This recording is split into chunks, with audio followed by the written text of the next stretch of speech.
আলহামদুলিল্লাহ। আজকে নবম দশম শ্রেণীর রসায়নের গুরুত্বপূর্ণ একটা টপিক নিয়ে আলোচনা করব।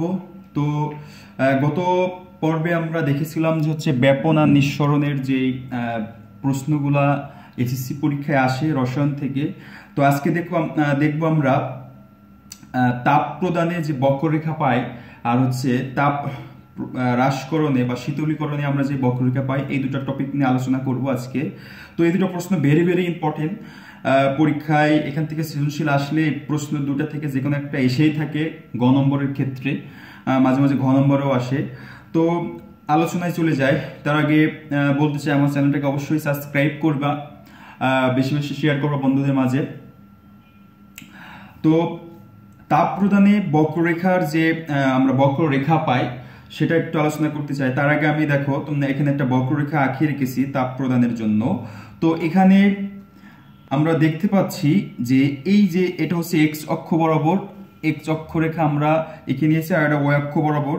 যদি এক্স অক্ষ বরাবর একটা নির্দিষ্ট পদার্থের জন্য, আমরা এখানে পানির জন্য দেখিয়েছি, তো পানি অথবা বরফ যেটাই নিই, তো পানির জন্য দেখিয়েছি পানিকে বা বরফকে তাপ দিলে আমরা যে সময়, এটা নির্দিষ্ট সময়ে তাপমাত্রা বাড়তে থাকবে বা নির্দিষ্ট সময় পর পর যে তাপ হবে, তাপমাত্রা বাড়বে, আমরা তাপ দিব, সেটা হচ্ছে সময়টা আমরা এক্স অক্ষ বরাবর স্থাপন করব, আর হচ্ছে তাপমাত্রাটা ওয়াই অক্ষ বরাবর স্থাপন করলে আমাদের এরকম একটা বক্ররেখা পাওয়া যাবে বা লেখ পাওয়া যাবে। এখানে যেভাবে আমি এঁকে রেখেছি এভাবে পাওয়া যাবে যদি পানির ক্ষেত্রে হয়, এটা যেহেতু পানির ক্ষেত্রে করেছি। তো এখানে আমরা দেখতেই পাচ্ছি এখানে এ বিন্দুতে -20°C ছিল, তারপরে তাপমাত্রা বেড়ে 0 ডিগ্রিতে এসেছে, তারপরে একই রকম ভাবে তাপমাত্রা বাড়ে 20, 40 এভাবে 100 পর্যন্ত গেছে। তো আমরা কিন্তু সাধারণত পড়েই এসেছি বা জেনে থাকি যে বরফ কিন্তু 0°C তাপমাত্রায় গলে, কারণ হচ্ছে বরফের গলনাঙ্ক হচ্ছে 0°C তাপমাত্রা। আমরা কিছু পরে আলোচনা করব গলনাঙ্ক কি, গলন কি, স্ফুটন কি, স্ফুটনাঙ্ক কি, সেটা আগে পরে দেখব। তো এখন একটু আমরা স্ফুটনাঙ্ক আর গলনাঙ্ক জানি, কারণ হচ্ছে এখানে আমাদের স্ফুটনাঙ্ক রেখা আছে, গলনাঙ্ক রেখা আছে, তাহলে আমাদের বুঝতে সহজ হবে। তো সাধারণত কঠিনকে তাপ দিলে তরল পরিণত হয়, সেই প্রক্রিয়াটাকে বলা হয় গলন। আর এক বায়ুমণ্ডলীয় চাপে কোনো কঠিনকে তাপ দিলে যদি সেটা তরলে পরিণত হয়, সেটাকে বলা হয় ওই পদার্থের গলনাঙ্ক। এক বায়ুমণ্ডলীয় চাপে তাপ প্রদানে কঠিন পদার্থ তরল হলে সেটা আমরা বলবো গলনাঙ্ক। একই রকম ভাবে তরলকে তাপ দিলে যদি ফুটতে শুরু করে বা ফোটে বাষ্পে পরিণত হয়, সেটাকে বলা হয় স্ফুটন। আর যখন আমরা এক বায়ুমণ্ডল চাপের কথা বলবো তখন সেটাকে বলা হবে স্ফুটনাঙ্ক। তো এখন আমি চলে যাচ্ছি, এখান থেকে আমরা দেখছি এখানে যেই বক্ররেখাটা হয়েছে, এই বক্ররেখা কিন্তু দুইটা বৈশিষ্ট্য নিয়ে এখানে গেছে। একটা হচ্ছে তাপ প্রদানের সাথে সাথে কিন্তু রেখার পরিবর্তন হয়েছে, আর দুই জায়গায় এখানে আমরা দেখছি তাপ প্রদানের সাথে সাথে কিন্তু রেখার পরিবর্তন হয় নাই, মানে অবস্থানের পরিবর্তন হয়েছে কিন্তু তাপমাত্রা কোনো পরিবর্তন হয় নাই। কারণ এই যে বরাবর রেখাটা আমরা দেখছি এটা কিন্তু 0°C আছে, আবার এই বরাবর DE বরাবর যে রেখাটা দেখছি সেটা কিন্তু 100°C তাপমাত্রায় আছে। তো এটা আমরা একটু পরে আলোচনা করব এটা কিসের কারণে হয়, এটা অনেক ইম্পর্টেন্ট একটা বিষয়। তো এই গ্রাফ থেকে, এই চিত্র থেকে যে যে প্রশ্নগুলো সাধারণত এসে থাকে, আমি সেই প্রশ্নগুলো এখানে লিখে রেখেছি। যে প্রথম প্রশ্নটা আছে চিত্রে BC ও DE আনুভূমিক সরলরেখা কেন, মানে এই BCটা আর DEটা কেন আনুভূমিকভাবে গেছে, এক্স অক্ষ বরাবর গেছে, আর বাকিগুলো কেন এদিকে গেছে, এটা একটা আলোচনার বিষয়। আবার একটা প্রশ্ন আছে কোন অংশে পদার্থটির স্ফুটনাঙ্ক বোঝানো হয়েছে, এখানে যে রেখাগুলো দেওয়া হয়েছে এখানে কোনটা স্ফুটনাঙ্ক বোঝানো হয়েছে সেটা আলোচনা করতে হবে। আবার চিত্রে A ও C বিন্দুর ব্যাখ্যা করো, এ বিন্দু আর এ বিন্দু ও সি বিন্দু, এই সি বিন্দু, এই প্রশ্নটা এমন ছিল যে এ বিন্দু ও ডি বিন্দু যদি আমরা লিখতাম তাহলে ভালো হতো। এ বিন্দু ও ডি বিন্দুর ব্যাখ্যা করো। তারপর আরেকটা প্রশ্ন আসতে পারে এরকম যে উদ্দীপকের সিডি ও ইএফ, সিডি আর ইএফ এই রেখার মধ্যে কোন বিন্দুর আন্তঃআণবিক শক্তি বা আন্তঃআণবিক বলটা বেশি বা কম, ব্যাখ্যা করো, এরকম প্রশ্ন আসতে পারে। তো আমরা প্রথমেই দেখব যে বিষয়টা কি হয়েছে এখানে। তার আগে আমরা একটু গ্রাফটা একটু আলোচনা করি, তারপরে প্রশ্নে যাই। যে এখানে আমরা দেখছি যে 0°C তাপমাত্রায় বরফ ছিল, আমরা যখন সময়ের সাথে সাথে তাপ দিলে তাপমাত্রা বাড়বে, তাপমাত্রা বেড়ে -20 থেকে 0°তে আসলো। তো যখন 0°তে আসছে তখন কিন্তু এই জায়গাটায় এই রেখা বরাবর, তখন কিন্তু বরফ গলতে শুরু করছে। আর যখন বরফ গলবে, প্রিয় শিক্ষার্থীবৃন্দ, বরফ যখন গলবে তখন কিন্তু বরফ আর পানি কিন্তু একসাথে থাকে। তোমরা এক টুকরা বরফ যদি গ্লাসের ভিতরে নাও ফ্রিজ থেকে বের করে, তাহলে দেখবা বরফটা গলতে শুরু করলে ওই গ্লাসের ভিতরে বরফও থাকে আবার পানিও থাকে। তো এই অবস্থা হচ্ছে বিসি অবস্থা, যেখানে বরফ এবং পানি দুইটাই আছে। যখন সি থেকে ডিতে যাচ্ছে তখন কিন্তু শুধু পানি আছে। আবার ডিতে কিন্তু 100 ডিগ্রি সেলসিয়াস তাপমাত্রা যখন হয়েছে তখন কিন্তু ফুটতে শুরু করছে, কারণ হচ্ছে আমরা জানি পানির স্ফুটনাঙ্ক 100 ডিগ্রি সেলসিয়াস তাপমাত্রা। তো 100 ডিগ্রি সেলসিয়াস তাপমাত্রায় ফুটতে শুরু করছে, এখানে আমাদের জানি পানি ফুটতে শুরু করছে, তো স্ফুটনাঙ্ক হয়েছে। যখন পানি ফুটতে শুরু করবে তখন কিন্তু বাষ্প থাকবে, তার মানে এখানে পানিও আছে আবার বাষ্পও আছে। যখন ইএফ গেছে তখন কিন্তু আর পানি নাই 100-র উপরে, তখন কিন্তু শুধু বাষ্প আছে। তো আমরা এই বিষয়টা জানতে হবে যে এ বি হচ্ছে বরফ, বি সি হচ্ছে বরফ পানি দুইটায়, সি ডি হচ্ছে শুধু পানি, ডি ই হচ্ছে পানি বাষ্প দুইটায়, আর ডি এফটা হচ্ছে শুধু বাষ্প। এখন আমরা যাব প্রশ্নে। তো বিসি ও ডিই আনুভূমিক সরলরেখা হলো কেন, মানে এই বরাবর আর এই বরাবর আমি যে গাঢ় করে রেখে রেখেছি, এই বরাবর কেন এক্স অক্ষ বরাবর গেল, উপরের দিকে কেন গেল না, এটা আমরা এখন আলোচনা করব। তো এই বিষয়টা হয়েছে সুপ্ত তাপের কারণে। সুপ্ত তাপ হচ্ছে এমন একটা তাপ যে আমরা এখানে যেহেতু সময়ের সাথে সাথে তাপ দিচ্ছি, তাপ দিলে হচ্ছে তাপমাত্রা বাড়ছে, সেই ক্ষেত্রে কিন্তু এখানে এই অবস্থায় কিন্তু তাপমাত্রা বাড়ে নাই, যে 0 ডিগ্রিতে কিন্তু 0 ডিগ্রিতে আছে, তাহলে তাপ দিচ্ছি, তাপমাত্রা কিন্তু বাড়ে নাই। তো যখন বরফটা সম্পূর্ণ গলে যাচ্ছে তখন কিন্তু সে তাপমাত্রা বাড়া শুরু করছে। তাহলে সুপ্ত তাপটা হচ্ছে এমনই যে আমরা তাপ দিব, মানে তাপ বাড়াবো কিন্তু তাপমাত্রা বাড়বে না, তাপ বাড়াবো কিন্তু তাপমাত্রা বাড়বে না, ওই তাপটাকে বলা হয় সুপ্ত তাপ। যখনই এই সেই তাপটাকে ছিন্ন করছে, অতিক্রম করছে, তখনই কিন্তু তাপমাত্রা বৃদ্ধি হওয়া শুরু করছে। তো যখন বরফ গলায় শেষ হয়ে যাচ্ছে বা বরফ গলে যাচ্ছে তখনই কিন্তু তাপমাত্রা আবার বাড়া শুরু করছে। তো এই বিষয়টা হচ্ছে বলা হয় সুপ্ত তাপ। সুপ্ত তাপের কারণে বিসি যে রেখা বরাবর এখানে তাপমাত্রা বাড়ে নাই, যখন তাপমাত্রার এই বরফটাকে সম্পূর্ণ গলে অতিক্রম করছে তখন সেই তাপমাত্রা বাড়া শুরু করছে। আবার একই রকম ডিই অবস্থায় একই রকম, যখন পানি ফুটতে শুরু করছে তখন কিন্তু সুপ্ত তাপের কারণে তাপমাত্রা বাড়ে নাই, তাপ বাড়ছে যখনই সে ফোটা শেষ করছে, মানে পানি যেই তরল ছিল, তরলটা যখন তার শক্তি ছিন্ন করে বাষ্প পরিণত হচ্ছে তখনই কিন্তু সে কি হচ্ছে, তাপমাত্রা বাড়তেছে। এই যে তাপ আমরা দিলাম, যে তাপমাত্রা বাড়লো না, এই তাপটাকে বলা হয় সুপ্ত তাপ। সুপ্ত তাপের কারণেই এখানে বিসি ও ডিই তাপমাত্রা না বাড়ার কারণে এটা আনুভূমিক রেখা হয়েছে। তো এইভাবে প্রশ্ন লিখলে আশা করি সঠিক নাম্বার পাওয়া যাবে। এখন আমরা আসতেছি পরের প্রশ্নটায়, কোন অংশে পদার্থটির স্ফুটনাঙ্ক বোঝানো হয়েছে। তো প্রিয় শিক্ষার্থীবৃন্দ, তোমরা কিন্তু এখানে দেখলে বুঝতে পারছো, আর আমরা বলেই দিয়েছি 100 ডিগ্রি সেলসিয়াস তাপমাত্রায় পানি কিন্তু ফুটতে শুরু করে। তো এখানে 100 ডিগ্রি সেলসিয়াস তাপমাত্রা বরাবর আমাদের ডিই রেখা আছে, তো ডিই রেখা বরাবর পানি ফুটতে শুরু করবে। আর এখানে যখন সিডি ছিল, এখানে যখন সিডি ছিল তখন কিন্তু শুধু পানি ছিল, পানি।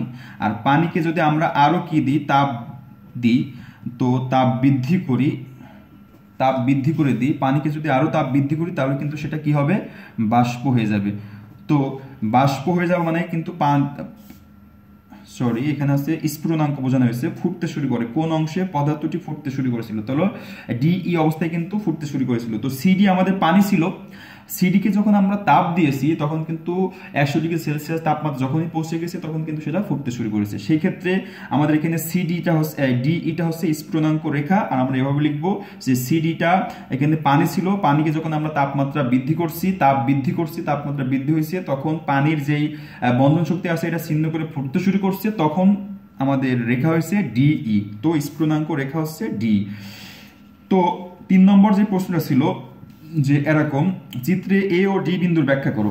এ বিন্দু যেটা আছে এখানে কিন্তু বরফ আছে, কঠিন। তো কঠিনের আন্তঃনালিক শক্তি কেমন, এটার ভিতরে গতিশক্তি কেমন, সেটা আমরা ব্যাখ্যা করব। এটা আমরা প্রথম টিউটোরিয়ালে শিখে আসছি, পর্বে শিখে আসছি। আর ডিটা হচ্ছে এখানে পানি ফুটতে শুরু করছে, এটা হচ্ছে স্ফুটনাঙ্ক। তো এটা হচ্ছে কঠিন আছে বরফ -20 ডিগ্রি সেলসিয়াস তাপমাত্রা, এখানে 100 ডিগ্রি সেলসিয়াস তাপমাত্রা, পানি ফুটতে শুরু করছে। তো এ বিন্দু হচ্ছে বরফ নির্দেশ করেছে, আর ডি বিন্দু হচ্ছে স্ফুটনাঙ্ক নির্দেশ করেছে। এটা আমরা এভাবে লিখব। এরপর উদ্দীপকের সিডি ও ইএফ রেখার মধ্যে কোনটি আন্তঃনালিক শক্তিটা, বলটা বেশি, সিডি ও ইএফ। তো আমরা যদি সিডি দেখি, সিডি কিন্তু পানি, এই গ্রাফ চার্টে আমাদের সিডিটা হচ্ছে পানি আছে, শুধু পানি। আর ডিএফ ইএফটা হচ্ছে বাষ্প। তো বাষ্প মানে হচ্ছে এখানে বায়বীয়, আর পানি মানে হচ্ছে তরল। তো আমরা এভাবে পড়েছিলাম কঠিন আর হচ্ছে তরল আর হচ্ছে বাষ্প। এই তিনটা পদার্থের ক্ষেত্রে আমরা কিন্তু আন্তঃআণবিক শক্তি পড়েছিলাম। কঠিনের আন্তঃআণবিক শক্তিটা অনেক বেশি, তার তুলনায় তরলের আন্তঃআণবিক শক্তিটা কম, আর বাষ্পের আন্তঃআণবিক শক্তিটা আরো কম। মানে হচ্ছে যখন পানিকে আমরা তাপ দিচ্ছি তখন পানি কিন্তু তার যে আন্তঃআণবিক শক্তিটা আছে এটা ছিন্ন হয়ে যাচ্ছে, সে আর ধরে রাখতে পারতেছে না, তখন কিন্তু সে বাষ্পে পরিণত হয়ে যাচ্ছে। তখন বাষ্পে পরিণত হলে তার ভিতরে আন্তঃআণবিক শক্তিটা আরো কমে যাচ্ছে, মানে দুইটা অণু পরমাণু একটা থেকে একটা অনেক দূরে চলে যাচ্ছে। তো এটা এভাবে আমরা ব্যাখ্যা করব যে সিডি রেখা বরাবর পানি আছে, পানির আন্তঃআণবিক শক্তি আমরা চিত্র আঁকে যদি ব্যাখ্যা করতে হয় তরলের ক্ষেত্রে সেভাবে ব্যাখ্যা করে দিবা।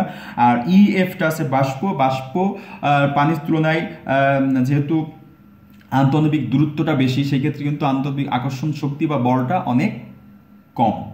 তো এটা হলো আমাদের 4 নম্বর এবং শেষ প্রশ্ন। তো আশা করি বিষয়টা বুঝতে পেরেছো যে আমাদের তাপ প্রদানের যে পদার্থে বক্ররেখা হয় এটা কিন্তু অন্যান্য পদার্থ কিন্তু ক্ষেত্রে আসতে পারে, যেমন অ্যামোনিয়াম ক্লোরাইডের ক্ষেত্রে আসতে পারে, কার্বন ডাইঅক্সাইডের ক্ষেত্রে আসতে পারে, যে কোনো কিছু ক্ষেত্রে এই গ্রাফ পেপারটা আমাদের আসতে পারে। সেই ক্ষেত্রে মূল বিষয়টা কি, এখানে আমরা তাপ দিলে কোন থেকে কোথায় যাচ্ছে, সুপ্ত তাপটা কি, এটা কোন রেখা, এটা কিন্তু গলনাঙ্ক রেখা, এটা কিন্তু স্ফুটনাঙ্ক রেখা, এটা আমাদের মনে রাখতে হবে।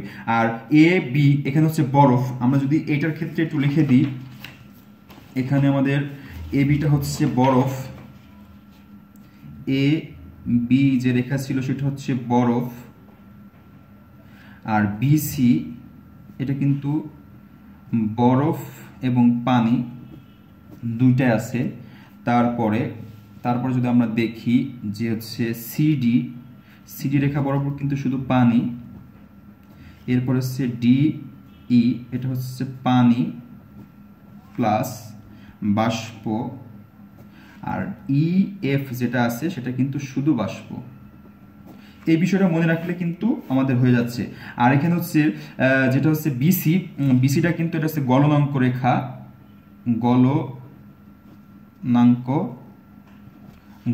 রেখা, আর এই ডিই যেটা আছে সেটা কিন্তু স্ফুটনাঙ্ক রেখা। এই দুটো বিষয় কিন্তু মনে রাখলে আমাদের যে কোনো উদাহরণ দিয়ে যদি এই গ্রাফ চার্টটা আসে আমরা কিন্তু অ্যান্সার করতে পারবো বলে আশা করি। তো এতটুকু গেল আমাদের তাপ প্রদানের বক্ররেখা। এখন আমরা দেখব তাপ হ্রাসে মানে শীতলীকরণ করলে কি কি আমাদের প্রশ্ন আসতে পারে শীতলীকরণের ক্ষেত্রে। তো শীতলীকরণের জন্য আমরা একটা চিত্র এখানে আঁকিয়ে রেখেছি পানির ক্ষেত্রে, তোমরা দেখতে পাচ্ছ যে এক্স অক্ষ বরাবর আমরা সময় নিয়েছি আর ওয়াই অক্ষ বরাবর আমরা নিয়েছি হচ্ছে তাপমাত্রা। নেওয়ার পরে যেহেতু আমরা শীতল করব মানে হচ্ছে বাষ্প থেকে আস্তে আস্তে বরফে নিয়ে আসবো, সেম তাপ প্রদানের যে বক্ররেখা পেলাম সেটার উল্টো বিপরীতটাই হচ্ছে আমাদের শীতলীকরণ রেখা। যদি ওইটা আমরা ভালো করে বুঝি তাহলে কিন্তু এটা আমরা সহজেই বুঝতে পারবো। তো আশা করি ওইটা বুঝতে পেরেছো, তাই এটাও সহজে বুঝতে পারবা। আর শীতলীকরণ যে বিষয়টা আছে এখানে যে প্রশ্নটা আছে তার আগে আমি একটু বলে নিই, এ বিটা হচ্ছে জলীয় বাষ্প আছে যেহেতু 100 ডিগ্রি সেলসিয়াস তাপমাত্রার উপরে, আর যে 100 ডিগ্রি সেলসিয়াস তাপমাত্রা বরাবর রয়েছে সেটা কিন্তু স্ফুটনাঙ্ক বিসি। এরপরে সিডি কিন্তু শুধু পানি আছে, তারপর হচ্ছে আমাদের গলছে ডিই কঠিন এবং পানি আসছে, আর ইএফটা কিন্তু শুধু বরফ চলে আসছে যেহেতু মাইনাসের নিচে চলে আসছে। তো এটা হচ্ছে মূল বিষয় আগেরটার মতো। তো এখান থেকেও প্রশ্ন কিন্তু একই ধরনের একই কোয়ালিটি প্রশ্ন আসতে পারে যে চিত্রে বিই আর বিসিডিই রেখার বস্তুর ভৌত অবস্থা ব্যাখ্যা করো। তো প্রথমে কিন্তু আমাদের জানতে হবে তাহলে বিসি অবস্থায় কোন পদার্থটা কোন অবস্থায় আছে আর ডিই তে কোন অবস্থায় আছে, তখন কিন্তু আমরা ভৌত অবস্থা ব্যাখ্যা করতে পারবো। এরপর চিত্রে শীতলীকরণ লেখটি ব্যাখ্যা করো, মানে পুরোটাই আমাদের ব্যাখ্যা করতে হবে এ থেকে একেবারে এফ পর্যন্ত। আর চিত্রে এবি এবং ইএফ এর মধ্যে কোন রেখা বরাবর পানির কণার আকর্ষণ বল বেশি, তার মানে হচ্ছে আন্তঃনবিক আকর্ষণ বলটা বেশি হবে সেটা আমাদের এখানে ব্যাখ্যা করতে হবে। তো প্রথম যেই টপিকটা আছে সেটা আমি একটু যাই, যে প্রথম টপিকটা কিন্তু এরকম আছে যে চিত্রে বিসি ও ডিই রেখার বস্তুর ভৌত অবস্থা ব্যাখ্যা করো। তো বিসি রেখা কিন্তু আমাদের এখানে ছিল হচ্ছে স্ফুটনাঙ্ক, মানে তরল প্লাস পানি দুইটাই আছে। আর ডি এ কিন্তু পানি প্লাস বরফ দুইটাই আছে, পানি প্লাস বরফ। এটা আমাদের ভৌত অবস্থা ব্যাখ্যা করতে বলছে। তো ভৌত অবস্থা ব্যাখ্যা করতে বললে আমরা বিসি এখানে স্ফুটনাঙ্ক ছিল, তার মানে 100 ডিগ্রি সেলসিয়াস তাপমাত্রা পানি ফুটতে শুরু করে। এখানে পানি ফুটতে আরম্ভ করছে, যখন এটাকে আমরা তাপমাত্রা হ্রাস করব, তাপমাত্রা হ্রাস করার কারণে কিন্তু এটা কি হয়ে যাবে, পানিতে আস্তে আস্তে পরিণত হবে। এটা হচ্ছে বিসি রেখা। আর ডিই রেখা আমরা এটাকে যদি তাপমাত্রা আরো পানি থেকে সিডি রেখা যে বরাবর ছিল, সিডি পানি ছিল, এটাকে তাপমাত্রা যদি আরো হ্রাস করি তাহলে এখানে বরফ প্লাস পানি থাকবে। এই বরফ প্লাস পানিকে যদি আরো তাপমাত্রা হ্রাস করি তাহলে আমাদের ইএফ পাবো, বরফ পাবো। তো আশা করি বুঝতে পেরেছো। আর চিত্রের শীতলীকরণ লেখচিত্রটি ব্যাখ্যা আমি প্রথমে যে বললাম যে এখানে 140 ডিগ্রি সেলসিয়াস থেকে 100 পর্যন্ত যেটা আছে সেটা স্ফুটনাঙ্ক, জলীয় বাষ্প। এই জলীয় বাষ্পকে যদি আমরা তাপ শীতলীকরণ করি, তাপ হ্রাস করে নিই, সেক্ষেত্রে কিন্তু এটা কি হবে, ফুটতে শুরু করবে, মানে 100 ডিগ্রি সেলসিয়াস তাপমাত্রায় আসবে, যেখানে পানি প্লাস বাষ্প থাকবে। এটা যদি তাপমাত্রা আরও হ্রাস করি, যখন 0 ডিগ্রি সেলসিয়াসের কাছাকাছি আসবে, তখন কিন্তু পানি প্লাস বরফ হবে। যখন তাপমাত্রা আরও হ্রাস করবে, মাইনাসে চলে আসবে, তখন কিন্তু ইএফ আসবে, তখন কিন্তু শুধু বরফ হবে। আমি তোমাদের সুবিধার জন্য এখানে লিখে রেখেছি এ বি পর্যন্ত হচ্ছে শুধু জলীয় বাষ্প থাকবে, আর বিসিতে আমরা জানি জলীয় বাষ্প প্লাস পানি আছে যেহেতু স্ফুটনাঙ্ক, আর এখানে সিডি শুধু পানি থাকবে, আর ডিই হচ্ছে এখানে কিন্তু গলনাঙ্ক, তার মানে হচ্ছে গলতে, যেখানে আমরা জানি বরফ বলে 0 ডিগ্রি সেলসিয়াস তাপমাত্রায়, এই জন্য বরফ প্লাস পানি দুটাই আছে। আর ইএফ এ শুধু বরফ আছে, মানে -, ডিগ্রি সেলসিয়াস। সেই ক্ষেত্রে এই পুরোটাই আমাদের ব্যাখ্যা করতে হবে। আর গ নম্বর যে 3 নম্বর প্রশ্ন যেটা লিখে রেখেছি, A B O D EF এর মধ্যে কোন রেখা বরাবর পানির আকর্ষণ কণার বল বেশি? এটা একেবারে সহজ, তোমরা দেখলেই বুঝতে পারছো কিভাবে লিখতে হবে। তো এ বি বরাবর যেটা আছে, এ বি কিন্তু জলীয় বাষ্প, মানে বাষ্প, আর হচ্ছে ইএফটা কিন্তু বরফ। তো বরফ মানে এখানে কঠিন, আর জলীয় বাষ্প। সেই ক্ষেত্রে যদি আমরা কঠিন আর জলীয় বাষ্পের এটা আলোচনা করি, তো আমাদের এমন হয় যে এবিটা কিন্তু আমাদের বাষ্প। তো বাষ্পে কিন্তু আমরা দেখেছিলাম যে এরকম ছিল, অণুগুলো অনেক দূরে দূরে থাকে। সেই ক্ষেত্রে কিন্তু এটা আন্তঃআণবিক আকর্ষণ বল,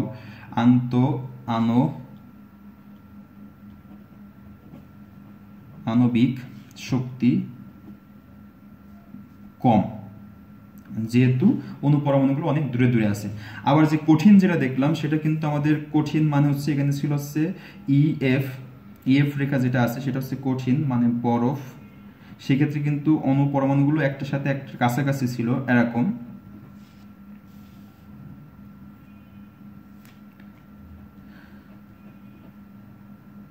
সেক্ষেত্রে কিন্তু আন্তঃআণবিক শক্তিটা বেশি। এটাই কিন্তু আমাদের 3 নম্বর প্রশ্ন, যে আকর্ষণ বলটা কেমন হবে, আকর্ষণ শক্তিটা কেমন হবে। তো এইভাবে চিত্র দিয়ে তোমরা ব্যাখ্যা করবা, এই চিত্র দিয়েও ব্যাখ্যা করতে পারো। আশা করি পুরো ফুল নাম্বারটাই পাবা। তো এতটুকু হচ্ছে আমাদের গেল হচ্ছে পানির শীতলীকরণের বক্ররেখা, আর হচ্ছে তাপ প্রদানে পদার্থের যে আমরা দেখলাম বক্ররেখা পেলাম, একই পদার্থের বিভিন্ন অবস্থা তাপ প্রদানের ক্ষেত্রে, সেটা হচ্ছে এই। তো আশা করি প্রিয় শিক্ষার্থীবৃন্দ তোমরা এই টপিক দুইটা বুঝতে পেরেছো। এটা ভেরি ভেরি ইম্পর্টেন্ট একটা টপিক। তো এটা ভালো করে তোমরা প্র্যাকটিস করবা, যেন বোর্ড পরীক্ষায় প্রশ্ন আসলে তোমরা অবশ্যই অ্যান্সার করতে পারো। আর এখান থেকে কিন্তু বহু নির্বাচনী আসে, তবে আমাদের বেসিকটা যদি তোমরা ভালো করে বুঝতে পারো, তাহলে কিন্তু বহু নির্বাচনী অথবা খ নম্বর প্রশ্নগুলো সঠিকভাবে তোমরা করতে পারবে। তো আশা করি বুঝতে পেরেছো। আর ভালো থাকবা, সুস্থ থাকবা।